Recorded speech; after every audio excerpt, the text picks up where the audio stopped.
কড়াইশুঁটির কচুরি তো অনেক খেয়েছেন, একবার এইভাবে পরোটা বানিয়ে দেখুন।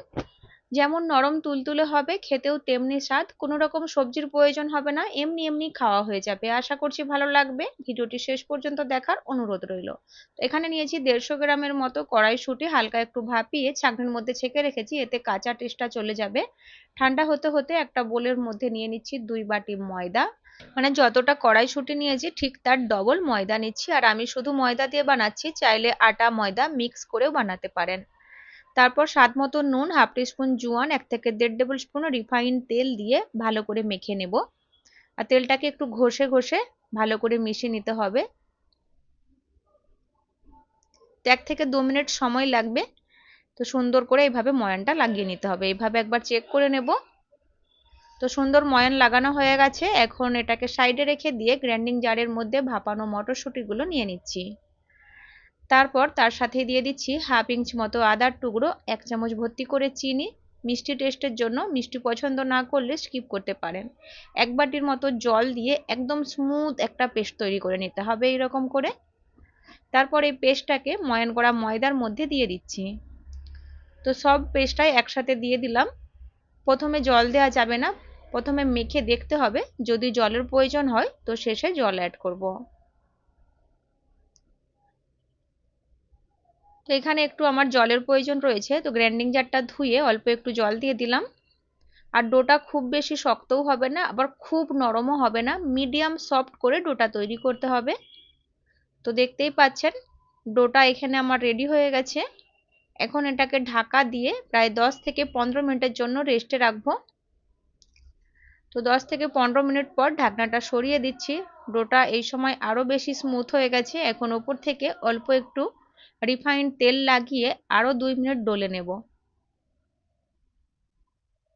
প্রায় 2 থেকে 3 মিনিট ডোটাকে সুন্দর করে ডলে নিয়েছি। ডোটা আগের তুলনায় অনেকটাই মসৃণ হয়ে গেছে, দেখতেই পাচ্ছেন। এখন লেচি কেটে নিচ্ছি। তো এইভাবে আমি লেচিটা বের করে নিচ্ছি দুটো আঙুলের ফাঁক দিয়ে, এতে করে সব লেচিগুলো একই সমান হবে, পরোটার সাইজ ছোট বড় হবে না। তো এভাবে করে সব লেচিগুলো আমি বের করে নিয়েছি। এখন একটা করে লেচি হাতের মধ্যে রেখে এভাবে ঘুরিয়ে এক সমান করব। তো একই রকম ভাবে সব লেচিগুলোকে এক সমান করে নিতে হবে। এখন বেলে নিচ্ছি, আর আমি তেল লাগিয়ে বেলছি। তো শুরুতে যতটা পাতলা বেলা যায় তো সেই হিসেবে বেলে নেব যতটা সম্ভব। তো একটা গোল পাতলা রুটি বেলে নিয়ে এভাবে ভাঁজ দিয়ে দেব।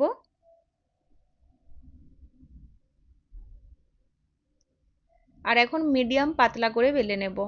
তো আমি 4 কোণা শেপের পরোটা বেলছি, চাইলে ত্রিকোণ বা গোল পরোটাও বেলা যাবে, যেরকম পছন্দ সেই হিসেবে বেলে নিতে হবে। একটা পরোটা বেলে নিয়েছি, এখন ভাজার জন্য তাওয়ার মধ্যে অ্যাড করে দিলাম। গ্যাসের ফ্লেম শুরুর দিকে মিডিয়াম থাকবে, কিন্তু শেষের দিকে মিডিয়াম টু হাই করে দেব, তাহলে পরোটাগুলো অনেকক্ষণ পর্যন্ত নরম থাকবে। একদম কম আঁচে পরোটা ভাজা করলে পরোটাগুলো ক্রিস্পি তৈরি হবে। তো দুই সাইড অল্প অল্প সেঁকে নিয়ে দিয়ে দিলাম তেল অল্প করে। আরও বেশি তেল দিয়েও ভাজতে পারেন, আমি খুবই কম তেলে ভাজছি, চাইলে ঘি বা বাটার দিয়েও ভেজে নিতে পারেন। তো উল্টিয়ে পাল্টে সুন্দর করে একটা পরোটা ভেজে তুলে রাখলাম। তো একই রকম ভাবে আরও একটা ভেজে দেখিয়ে দিচ্ছি। একটা গোল পাতলা রুটি বেলে নেওয়ার পর এরকম করে ভাঁজ দিয়ে দেব, তারপর বেলে নেব। তো মিডিয়াম পাতলা করে বেলতে হবে। তো এটাও বেলে রেডি হয়ে গেছে, এখন তাওয়ার মধ্যে দিয়ে দিচ্ছি। তো আবারও বলছি, গ্যাসের ফ্লেম শুরুতে মিডিয়াম থাকবে, দুই সাইড অল্প করে একটু সেঁকে নিয়ে যখন তেল দেবো গ্যাসের ফ্লেমটা একটু বাড়িয়ে দেব। দুই সাইড সেঁকে নেওয়ার পর অল্প একটু তেল দিয়ে দিলাম। আর আরও বেশি করে তেল দিয়েও ভাজতে পারেন।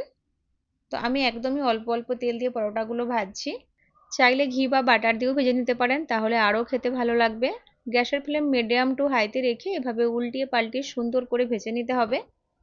তো এটাও ভাজা হয়ে গেছে, তুলে নিচ্ছি। আর এই রকম করেই বাকিগুলো ভেজে নেব। আর পরোটা ভাজার পর এভাবে হাত দিয়ে চেপে চেপে একটু মুড়ে দিতে হবে, তাহলে যে লেয়ারটা তৈরি হয়েছে, যে ভাঁজটা দিয়েছি, তাহলে ভাঁজটা খুলে যাবে, তাহলে দেখতে আরও বেশি ভালো লাগবে। তো ভাজার পর এই কাজটা অবশ্যই করে নিতে হবে। আর যদি লুচি খেতে পছন্দ করেন, একই ডো দিয়ে লুচিও তৈরি করা যাবে। ছোট করে লেচি কেটে নিয়ে পাতলা করে বেলে নেওয়ার পর গরম তেলের মধ্যে দিয়ে দেব। খেয়াল রাখতে হবে তেল ঠিকঠাক গরম হয়েছে কিনা। হালকা গরম তেলে লুচি অ্যাড করে দিলে লুচি ফুলবেও না আর তেল অ্যাবজর্ব করে নেবে। তো এইভাবে আমি কয়েকটা লুচিও ভেজে নিয়েছি। আশা করছি আজকের রেসিপি আপনাদের সবাইকে ভালো লেগেছে। যদি ভালো লাগে বাড়িতে অবশ্যই বানিয়ে দেখবেন। খুব সুন্দর খেতে হয়। আর ভিডিওটিকে লাইক শেয়ার করে যাবেন, চ্যানেলটিকেও সাবস্ক্রাইব করে রাখবেন এরকম নতুন নতুন রেসিপি পাওয়ার জন্য। ভালো থাকবেন, সুস্থ থাকবেন, ধন্যবাদ।